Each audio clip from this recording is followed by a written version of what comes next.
Howdy! The campus of UC Davis is a beautiful place around Thanksgiving time. Lots of colorful trees. Ginkgos are particularly attractive due to their bright yellow leaves.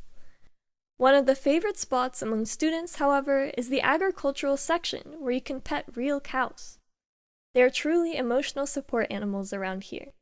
Extremely cute and calm, they munch dry grass all day long, ready to be pet. Young calves are housed nearby.